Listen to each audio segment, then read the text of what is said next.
Over the past decade, halal certified products and services have become a global trend, eclipsing just over $2.4 trillion in 2019. Industry leaders and market experts forecast a rapid increase in demand and continual upward growth. Data projections indicate that the halal industry will surpass $3 trillion in less than 2 years. This unprecedented growth has been attributed to an underserved market of nearly 1/4 of the Earth's population as committed consumers and the wide appeal of the halal cuisine. Now is the optimal time to take advantage. But how? What is halal? What are the requirements? How much does it cost? Am I eligible? There are no poor questions, and here at Halal Watch World, we have solutions and answers to all of your halal certification needs. Our seal of approval adds credibility to your establishment and provides confidence to the nearly 1.9 billion halal consumers across the globe.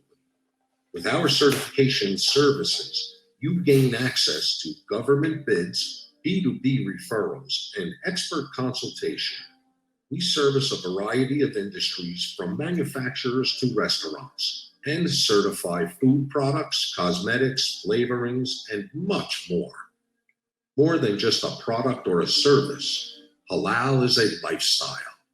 Halal means you believe in pure, wholesome products, conscious consumption, the humane treatment of animals, and a balanced environment.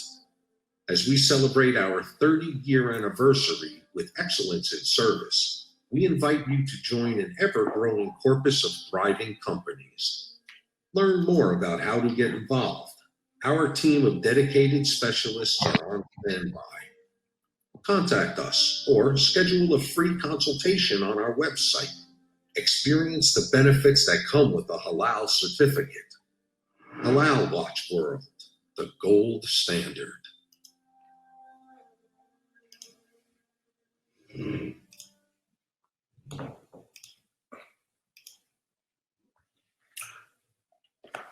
Assalamu alaikum.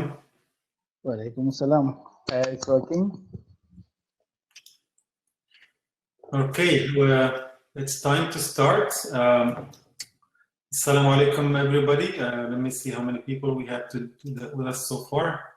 A few, so let's give everybody a moment to join and catch up and switching from one session to the other. Assalamu alaikum, Mahfoud and Elizabeth. Alaikum salam. And Dr. Mahfouz, how are you? Alhamdulillah, this is the first time I met with you. Yes, I know. We've had a lot of communications, but not in person, so to speak. Yeah.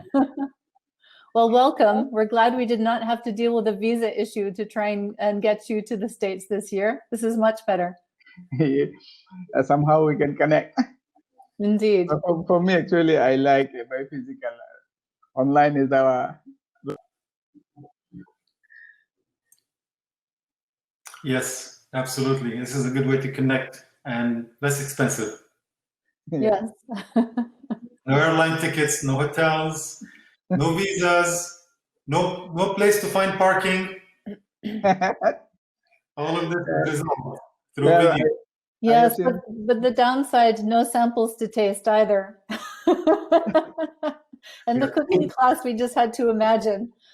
Yes, like yes. Especially, I engage with academics, so most of the time, if we are students, we feel good if we go back home rather than the study. But now I see most of the students actually they don't like to take the classes online. They like in the real campus. Like the way we the academics, we like to see our students in the campus. They also like actually the same way. But all right. Yeah. Again, welcome everybody. Assalamu alaikum. Bismillah ar-Rahman ar-Rahim. This session is titled Hype or Hope, the Vision for Global Halal Market. Before we do the introduction for our esteemed speakers and the topic of the session, I'm going to first thank all our sponsors and partners. I'd like to thank our co-host, American Halal Council, our organizer, Arabesque Media, our partners, the Standard and Methodology Institute for Islamic Countries, Americans for Vibrant Palestinian Economy, Halal Chamber of Islamic, U.S. Islamic Muslim Chamber of Commerce, ISWA, Halal, Sharia Wiz, Saffron Road, Helping Hand, H2 Grower, Guidance Residential, Ibrik Technologies, and Halal Watch World. And I'd like to go ahead and play one of our sponsors' videos, and we will get on the way to this session.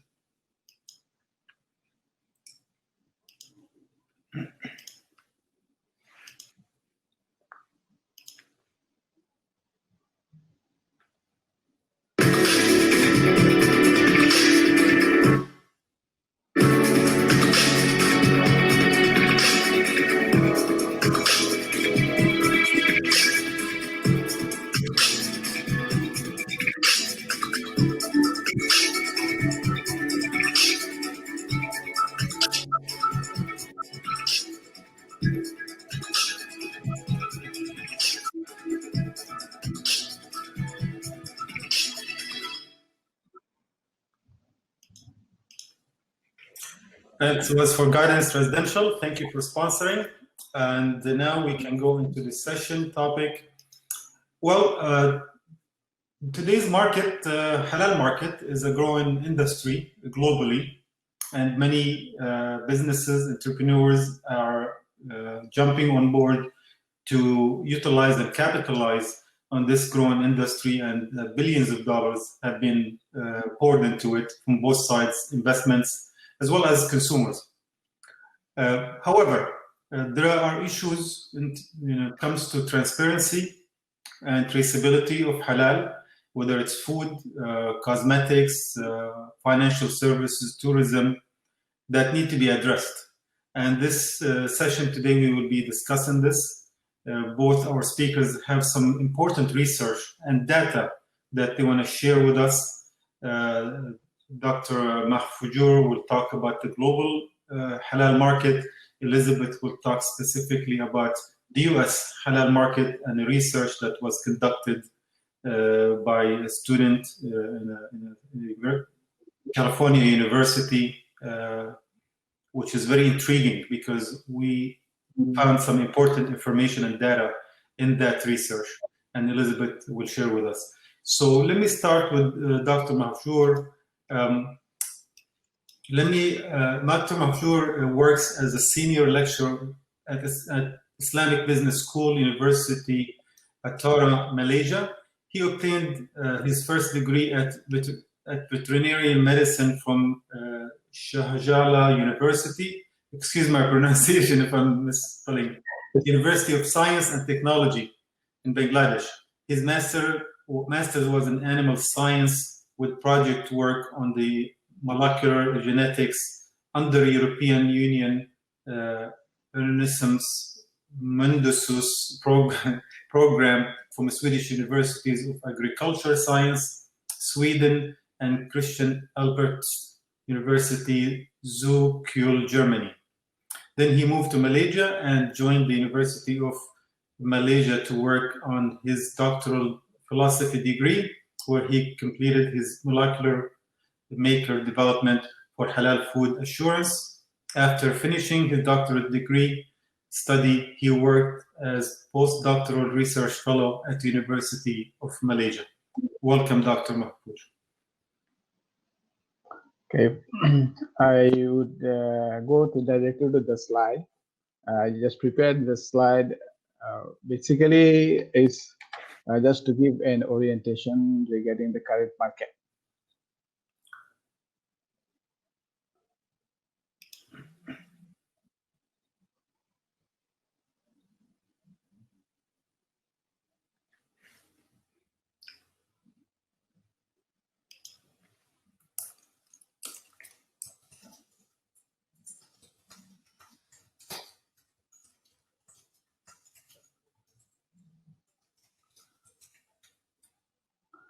So the topics for today that we like to discuss is the the vision for the global halal market for the future.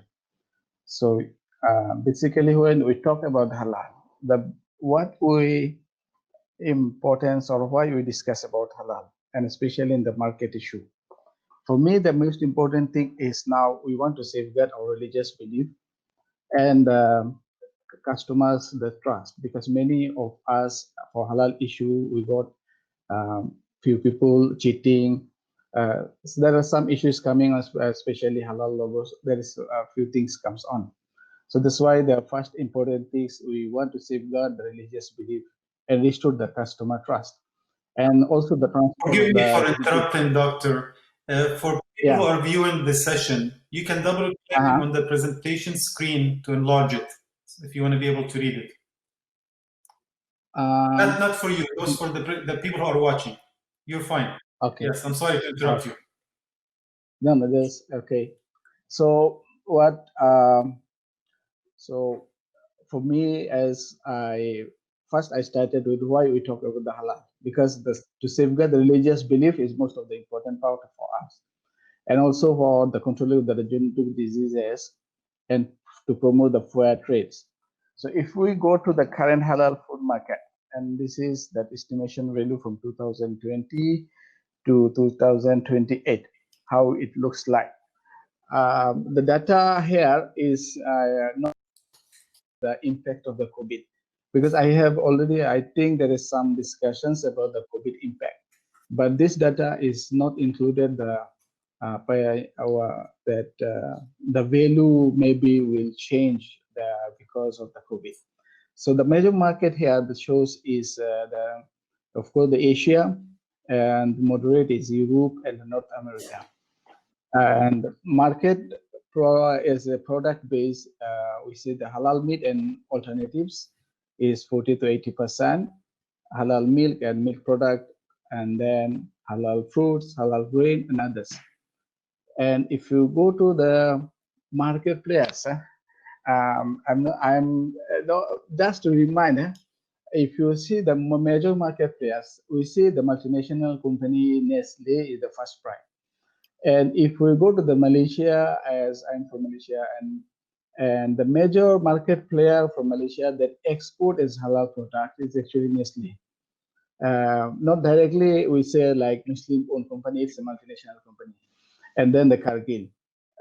Why I remind, because of the issue in halal market is actually market to deal with the business and to maintain with some of the issue that we call officially maybe we call halal standard, but there is some issue we need to maintain. If we maintain this, we can reach the market. But if we don't maintain, whoever the producer, it does not make sense. So a major market here for the players for the halal market is currently, we see according to this data, is Nestle. Market work by distribution channels, we have traditional retailers, supermarkets and hypermarkets, online and others. That does not so much increase that we hope from 2019 by 2028.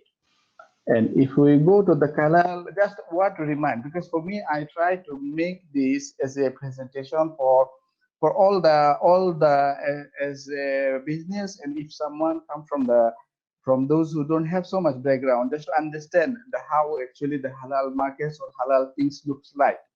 Because many of us, being Muslim, but actually we do not have any idea that how the unless those who work with the halal industry, some of us actually even don't know. Maybe we do with the bachelor's or BBA or many good subject area in the business, but actually don't have the idea.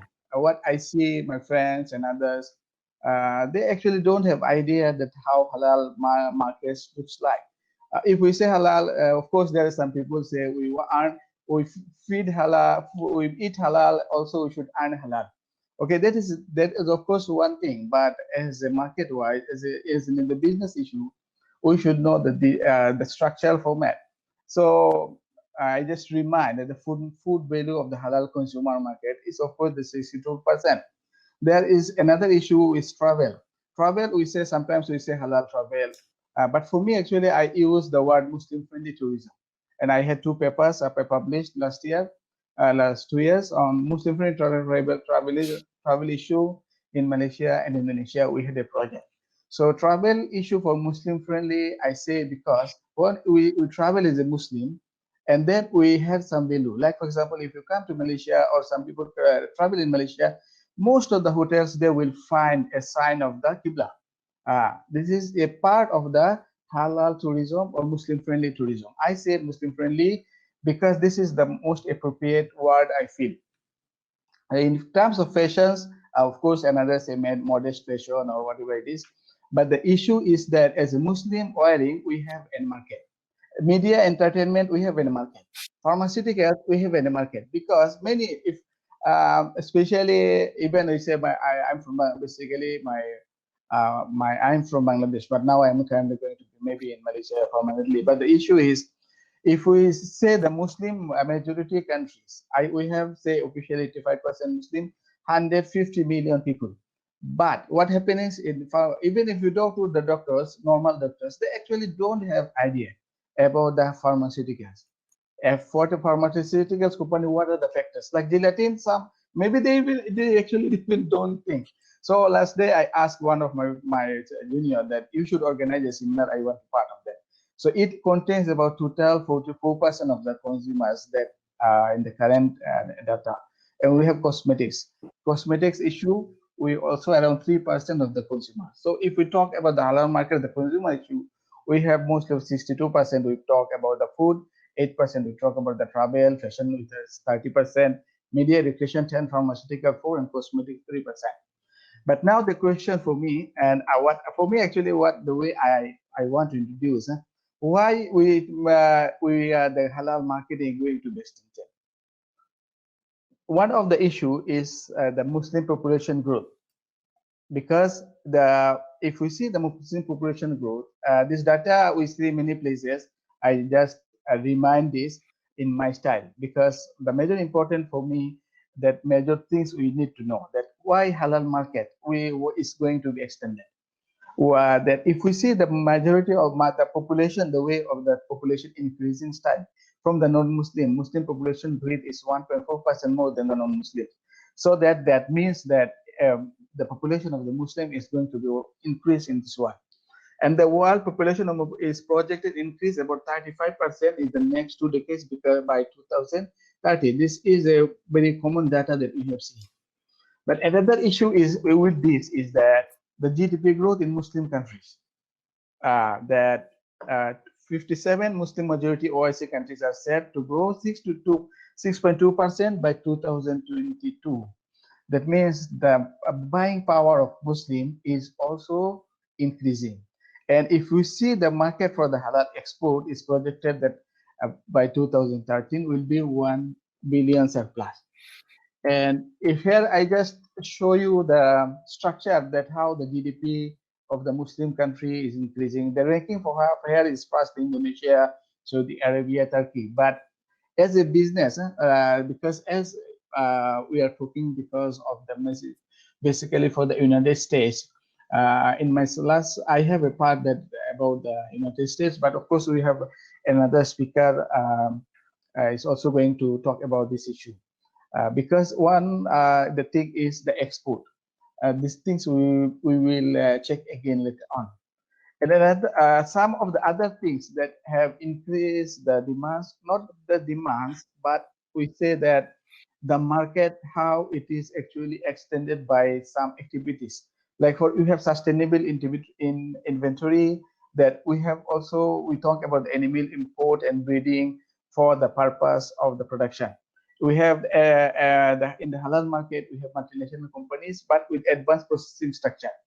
And then we have the leading halal certification accessibility. Although we have we are talking about the some of the standards, I think it's few discussion and a lot of discussion. But basic structure is, for the Muslim community, I think it does not differ.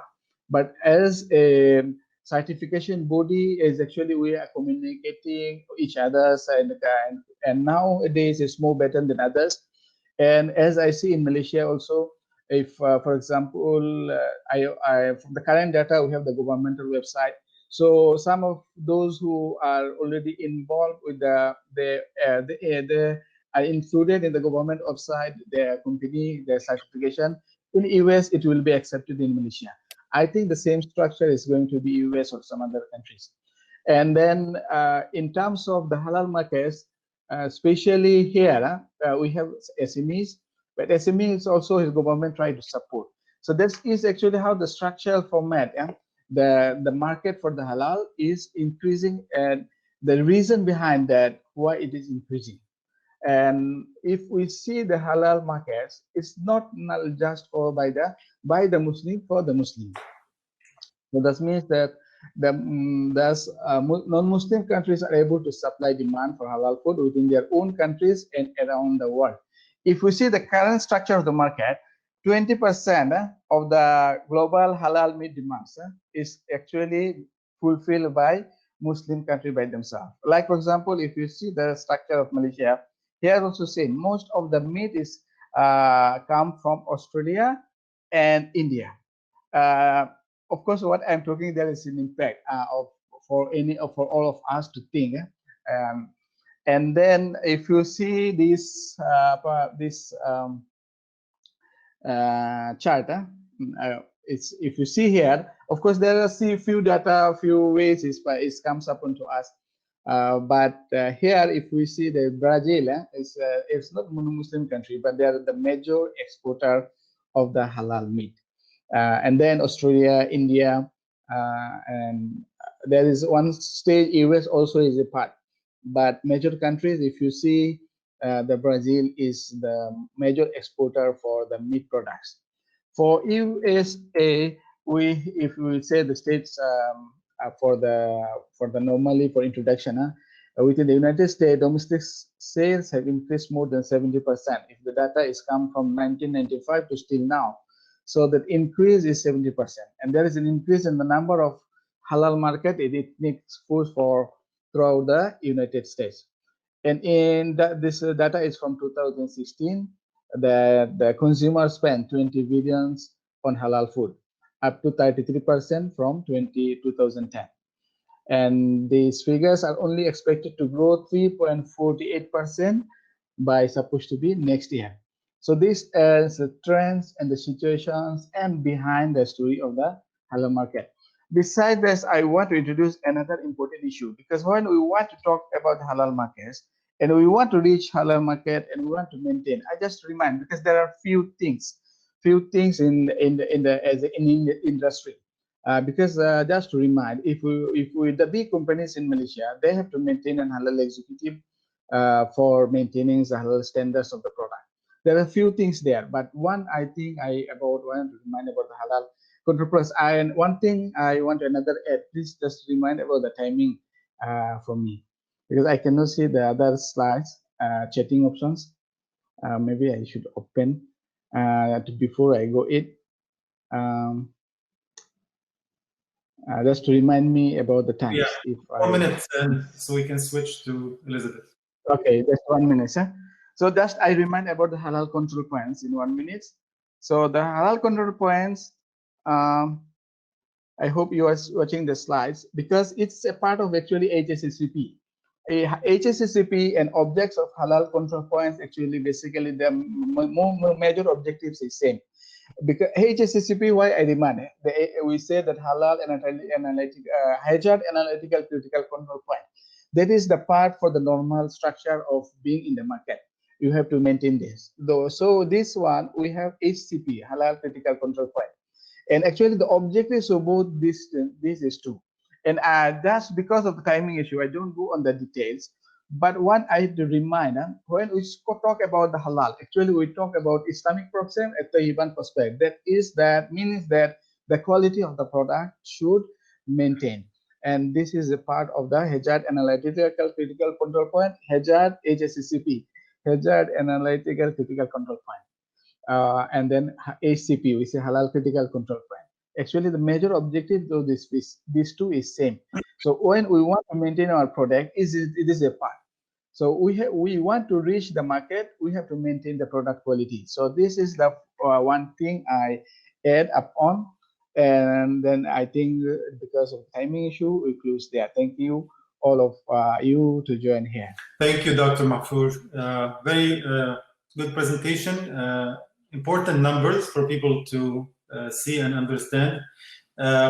Before I jump into Elizabeth's presentation, we have a question saying, what kind of methodology you use to draw your data and research? And if you can give us a quick answer so we can jump to the next presentation, and I'll take more questions in the chat from viewers as well. Actually, this data is actually from the Google search, but different that providers from there, but not from one. Okay, great. This is not like our research data. Thank you. Like for example, this is not our research data. This is from the Google that one published in different newspaper or online blogs like this. Yes, so you've used extensive research methodologies to draw the data and the information you shared with us. It's actually all are online. Excellent, excellent. Thank you. Yeah, but the thing is that this one I cannot provide to all because this permission I don't have. Okay. Habib is asking, did JACIM help in this research? It's not part of actual research. I'm just giving orientation in the market. Because we have JACIM is it's a body for the certification. But research, if we talk about our research, actually we need to follow the basic standard for the research. This is not my research output. This is I just do from not the data is we say it's research based. We say like as I told, this is not directly from our research work. Okay, thank you. Thank you for clarifying that. Well, our next speaker is our summit director, but she's much more than that. Elizabeth Myers. She'll be presenting research that was done in the US halal market. I think you're muted, Elizabeth. Let me introduce Elizabeth. She's an adjacent associate professor of law at the American University Washington College of Law. A lawyer with a background in business and journalism, Elizabeth Myers is an expert in advocacy and communication and has extensive knowledge of the politics and culture of the Middle East and North Africa. She has advised US and Middle East-based organizations on doing business in the region for women, entrepreneurship, and investment opportunities. You can take it from here, Elizabeth. Thank you very much, Marwan. And thank you for your presentation, Dr. Mahfouz. That was interesting. So this is another panel that's a little edgily named Hype or Hope, the Vision for the Global Halal Market of the Future. And we did that on purpose. And my presentation here really gets to what I've seen as the emerging theme of this year's conference, that the future of halal in the US really can and will be impacted by addressing and resolving the issues that exist that are impeding the process of progress and consumer confidence at the moment, and have been for some time. So my remarks today, yes, are based on the study that was done in 2018 by Anisa Raja called Hungry for Halal, Analyzing Halal Certification and Policy in the Domestic Market. And this study is available on the web for anyone who wants to look it up. Done in 2018, so it may be slightly out of date. But this young woman who did this research is, being from California. Sorry, could I ask somebody to mute again? I'm hearing some bells. Thank you. So being from California, the daughter of a Muslim father, her study primarily focuses on the California experience and offers recommendations a little bit more broadly. And I have extrapolated even further from that for purposes of this presentation. As I detailed on the panel yesterday on laws and regulations, California adopted its halal law in 2002. It was intentionally drafted to be identical to California's then current policy on kosher. But there are currently only 9 out of 50 states that have laws governing halal in the United States, which is not very many. And these include California, Illinois, Maryland, Michigan, Minnesota, New Jersey, New York, Texas, and Virginia. And the laws are primarily consumer protection statutes. I won't go through them all again today because I did that yesterday to some degree. But what I will say, and this is also a product of Anissa's research, is that there is a huge lack of consistency. There are a lack of consistent standards, and there's a lack of controls at both the federal and the state levels. And so we also know, based on some of the discussions that we had yesterday with the standards panel and the certification panel, that improvement is needed both in the regulation and in the oversight. So while there are some consistencies in the laws, they are also all different. They provide different levels of consumer protection, differing mechanisms for enforcing that consumer protection. Some provide remedies or redress for consumers to take action, and some don't. So there needs to be consistent standards, or at least some range of consistency to be met in order for something to be certified as halal. But as we found out yesterday, this is problematic because even Muslims don't agree on the standards. So there was a 2015 study, for example, that found that as much as 75% of halal meat in the US comes from pork-fed cows. That is a huge percentage. And while that may be okay under kosher law, as I think Imam Mansour mentioned, it's not okay for halal products to have beef that is pork-fed. So the verification of products must be carried out by third parties without any direct interest in the transaction or economic relationship between the supplier and the buyer. The certification for entities providing halal products needs to be accessible, and the cost also needs to be balanced with the regulatory burden on the businesses. So when you have many, many certifiers and businesses have to comply with multiple certification for different products, that just gets complicated and expensive. And these questions really need to be addressed on an international and global level, not just on a national level in the United States, as other panelists discussed yesterday. But in addition to these issues, really better education and training are needed.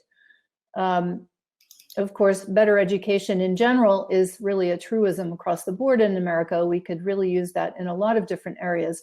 But butchers and businesses need to understand what's required of them. Businesses need to know how to comply with the rules and regulations. And of course, public education and awareness on halal is also important. I just wanted to mention that as I researched for this conference last year, I discovered some really quite virulently anti-halal Facebook pages that were kind of shocking because they were clearly based on total ignorance and false assumptions. And really, because of that, in my view, they amounted to hate speech. Needless to say, I reported the pages, and I was happy not to find them again this year when I was doing research. But they indicate to me in another medium, the level of misunderstanding there is out there regarding Islam, Muslims, what halal means in general. So one of the functions for me of this conference, and it's been an honor for me to participate and to be the summit director again this year, has really been to try and dispel those stereotypes and misunderstandings. And not everyone knows what halal means. So we do have to do some amount of Halal 101 training, and not just in this conference, but I'm talking about for the general public. So we heard yesterday from the old guard, if you will, the old guard being Habib Ghanem, for example, and indirectly from the father of Imam Mansour, Omar, who've laid the foundation. They fought the fight for the few laws that are on the books, and they're tired of the fight. So we have to reinvigorate this. So now we have the new guard, Imam Mansour Omar, who is working to ignite and unite the American Muslim community to act together and use their collective voice to change the landscape. And where halal goes from here is really impacted by a number of things. The social and economic context in which we're discussing it, in which it exists, the legal environment, and of course, in my view, politics. So on the legal side, it's clear that the federal and state governments and regulatory agencies, such as the USDA, really need to play a larger role in both enacting and implementing the laws and regulations that govern halal products. And as Dr. Mustafa Al-Daktoki yesterday said in talking about halal food products, it's a matter of safety and consumer protection. It's about transparency. It's about consumer access to information. And legislation and regulation is right in the wheelhouse, as we would say, of government responsibility. So when you talk about the USDA enforcement, you know, how can we as a Muslim community, you know, ensure that the USDA is doing that? So I was just about to tell you, very timely question, Marwan. I was about to tell you about a petition for rulemaking that was filed with the USDA. And that is, this is in the context because citizens have the right to petition the government for redress of grievances. That's a constitutional right that every citizen has. And for an agency like the USDA, it's a regulatory agency that typically has to issue its regulations as the result of a rulemaking procedure. And the procedure requires that they receive comment from the public and that the decision-making process is done in the open, without bias, without other types of prejudicial things coming into play. And so one way to do that is for citizens to file a petition with an agency, and this can be at the federal level with the USDA, can be at the state level with the state regulatory agency that has jurisdiction, like in New York, the Department of Markets and Agriculture. And you can file that petition. It's not to say that the agency will take up that petition, but there was a petition filed by something called Real Halal, under 9 CFR section 392, which is one of the regulatory provisions that governs the USDA, to clarify the labeling of halal versus zabiha, slaughtering of meat and poultry. So I'm not sure where that went. I wasn't able to find a further iteration of that without doing further legal research. But this is possible. So turning to the social and economic side, what we're seeing now is that the concept of halal is becoming more synonymous with healthy. And that's certainly one of the goals of this conference, is to make that transition, to broaden the definition of halal to not just the method of slaughter for meat. So we've been seeing vegan products are adopting a halal identity. We're seeing schools and universities bringing in halal menus, bringing in halal food products for the students. And it's not just the Muslim students who are eating those products. We're seeing cosmetics labeling themselves as halal to highlight the fact that they're pure, that they don't include toxins or animal products or other impurities. And we're also seeing things like body products, such as soaps or scrubs, that are doing the same thing. And then, of course, on the tourism side, we're also seeing alcohol-free hotels and resorts that Najib talked about earlier today. and they are marketing themselves as halal. And then finally, we don't have a panel on this year, but halal medical tourism is actually a thing. That's something we learned about last year. That is, it's a growing industry. So why is this happening? Why is it happening? Because consumers are demanding it. And as a matter of just pure economics, it's profitable to innovate to meet consumer demand. Look at the street food vendors, like the Halal guys. This was an example that Yvonne pointed out. Those guys created those street carts to meet the need of New York City cab drivers who are mostly Muslim, and they needed a quick place to stop and eat and get back on the road. Well, now the Halal guys are millionaires, and they've got these street food vendors all around the country. So I do want to go to the political side as well, because the US election is actually ongoing. November 3rd is simply the end of the election. And in my view, it could actually have a profound positive effect on the future of halal.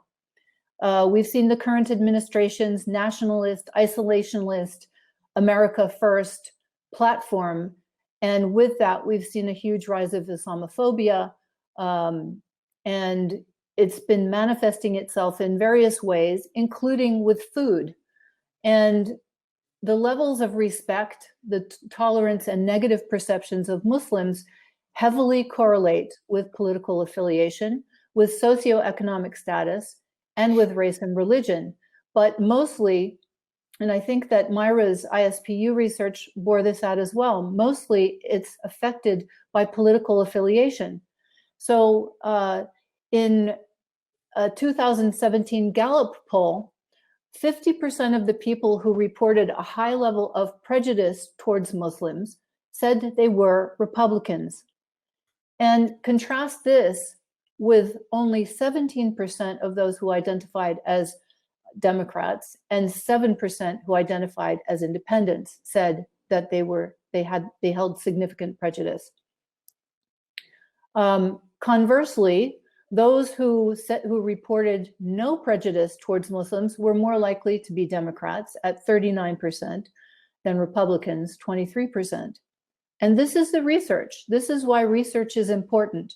Research tells you what the status is now, but also how to go forward. Now, this is not to say that I'm condemning Republicans. I'm not. What I'm doing is highlighting the fact that the prevailing Trumpist, populist, and extremist nationalist America First ideology and the widespread dissemination in all forms of media, whether it's Fox News, social media, Twitter, political rallies, and town halls, criticizing and mocking Muslims, their culture, their dress, their places of worship, their native countries, and their food can and does have concrete consequences. Anissa put it in her report that halal food is the microcosm of how Muslims are treated in society. And I think there is some truth to this. And after this election, when the truth is once again valued by the federal government, we will all be better off. So going forward and concluding, is it all hype or is there hope? I think there's hope. And government has the ability to positively shape the future halal market in America. And Muslims represent about 1.1% of the total US population. That number is projected to double by 2030, according to Pew Research. And so the demand of America's Muslims for halal products will grow exponentially. The US is well situated to compete in meeting this demand and furthering the growth of the halal industry. And the bottom line is this: selling halal, whether it's food, whether it's products, it's good for business and it's good for the US economy coming back from COVID-19. So for me, the future of halal is bright. But Muslim Americans of all ethnic persuasions need to work together. We need to invest in research. We need to create and support strong companies and strong businesses that also reflect corporate social responsibility. We also need to create coalitions with other groups that are interested in healthy food and strong consumer protection in America. And we need to elect more Muslims to government. So this is how democracy works. Democracy and business and social activism and civic duty all work together. And together, this is how Muslim voices will be heard. So thank you, and I'm ready to take your questions. So yes, thank you very much, Elizabeth. Very important research, and you summarized it very well. I did look at the research when we first discovered it a couple of months ago, and it was very intriguing because you just summarized it. But there is a lot more involved in it, and Anissa, and more, right, and more research needs to be done. This is just the tip of the iceberg. Yes, yes, and that's what we're planning to do in the American Halal Council, is to initiate the halal market research in the US. And this is something we're partnered with the ISPU to conduct. We're just waiting for the funding to come from businesses, organizations, and the community. This was planned earlier this year, but COVID came and kind of stopped or froze our fundraising plans. But we're going to be back on track very soon to start raising the funds. Because without this research, in addition to this research you presented and the global study that Dr. Mahfouz shared with us, these all come together to show us how this market is growing rapidly.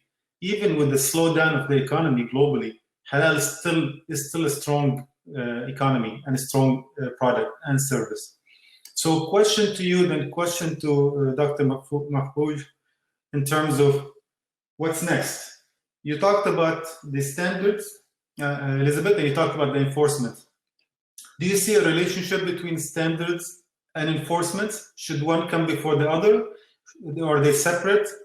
And then the other question for the Dr. Mahfouz is, how do you see the relationship between the study you presented and the global halal market and the US halal market? So we'll start with you, Doctor, and then we'll have Elizabeth answer my first question. Can you unmute yourself, please, under your video? Okay. Actually, if we see the current halal market, and as I show the exporting level of the countries they're exporting. So in terms of US, I think compared to other countries, the exporting ability is more than what is the current situation. If you see the slides that I have presented, actually the mainly from Brazil is a major exporter for the halal meat. So as a part of US, they have a huge possibility for meat export. One thing, and overall, in terms of actually, just I want to add about what actually Elizabeth was describing about the research is one thing that actually if we compare to other countries, like even in Canada and Malaysia, the research part for the halal in the US is comparatively literature is less than the other place. So there is a possibility in the research. But in the market, of course, there is a big market if we see the overall economy. And I also try to remind you about the story behind the increasing market, population increasing, GDP increasing. And if you see the most Muslim country, they are increasing power of buying. So as a major, the market for the US is a possibility to outside the US market also for the extension of the halal. Thank you. Thank you. Elizabeth, what do you see? First, back to the global relationship of halal, and then address the standards versus enforcement. Yeah, they're definitely related. You have to have standards in order to enforce standards, right? So it's not a chicken and the egg situation at all. But what you can do, because standards are developed as part of either legislation or regulation. And when I distinguish between the two, legislation is when you have, for example, the Congress. The Congress enacts a federal law, or a state legislature enacts a state law. Regulation, on the other hand, is the agency charged with implementing that law. So you do have to start with a statute, right? And for example, the USDA. The USDA has a statute that enables it to act, and it cannot act outside of its mandate. And so therefore, if you want, as I noticed Habib's remark about what the USDA can and can't do, if you want the USDA to have more power and be able to enforce the law, you have to have a statute that allows it to do that, that gives it the authority to do that. So that is on the legislative end of things. You have to go to Washington, you have to lobby Congress, and you have to get a statute passed. And that takes what I was talking about, coalitions. On the enforcement side as well, once you have regulations that can be enforced, or a statute, even though you don't have an agency that enforces the statute, maybe it has to be done by the common law, by case law. In other words, you can bring lawsuits to enforce a statute that doesn't have an agency to do so. But if you do have an agency to do so, you can petition that agency, as I said, for rulemaking, or you can participate in cases or proceedings, perhaps, that are brought by that agency against a violator or something. So that is another. They're basically, this is what I call, when I teach my students, this is what in order to prevail, you have to cover all bases. You have to cover the legislature, you have to cover the executive, and you have to cover the administrative side and the courts. So you have the three basic building blocks of democracy, and then the agency that implements that. So when you want to change the law, for example, Anissa recommends a full one federal law that covers the whole country. That's a huge, huge effort that will take multiple parties and probably a significant amount of time for that. I mean, probably years to do that. So as a Muslim community or halal consumers, whether they're Muslims or not, in the US, we have a responsibility basically to work with government in order to create these legislations and make them into laws and then enforce these laws. That's one thing I want to remind, if you can hear me. Mm-hmm. Because in the United States, what I see some of the articles when I was looking for the US structure, the legislation for the statewide also is different. Some of the state they already have defined a halal product or some sorts of halal they have determined, but all the states are not having the same. So this one also is a part of thinking. So right now we know there are 9 states that have had some kind of halal laws, and we don't know how enforced they are, depending on the state. But there is definitely a lot of work to be done. We're almost done with the timing. Excuse me, Marwan. Let me highlight Yvonne's comment in the chat. She is absolutely right that when you have one state that enacts a good statute, has a regulatory body that can enforce that statute and oversee the implementation of that statute, that can provide a good template for other states to work on. Absolutely, absolutely. Looking forward for the future, we do need new, fresh halal market research. And I just shared the screen from the American Halal Council page that talks about the research that we want to conduct. The research will take 9 months, but the beauty of this research, when it happens and the result comes out, will not only study the halal market for the Muslim community, it will study the halal market from the entire US consumption, Muslims and non-Muslims. And if we prove what we think it's a fact, same number of non-Muslims, if not more, consume halal, this means the market in the US is double than what we think it is. I speak to many businesses who tell me that their clients are not just Muslims. Some of them, actually, the majority of their clients are not Muslims. And that's right there an indication that the halal market is much bigger than we anticipate. But that only could be proved through a research. No company that we can go to or corporation or government will believe what we say until this is conducted by a third independent institution that's going to prove that. And when that happens, it will create an opportunity for many companies to enter the market and grow their halal products line. So with that, I'm going to thank everybody for being with us, Dr. Mahfoud and Elizabeth, for your time and your expertise in this area. And thank you for those who made comments or asked questions on the chat, notably Brother Habib, who is very active on this. And Yeah, Yvonne, you're very welcome, Marwan. Active on every level. So thank you, Yvonne, too. And the next session is about halal tourism, but after a Jum'ah break. Right now, it's going to be Jum'ah soon in Virginia, Washington, D.C. area. And we'll come back an hour later with the halal tourism. Is it a thing? And we'll end the day with the Halal Award ceremony, the power of halal. Join us to see who are the top 3 halal businesses in the US. Thank you very much again. Wassalamu alaikum wa rahmatullah.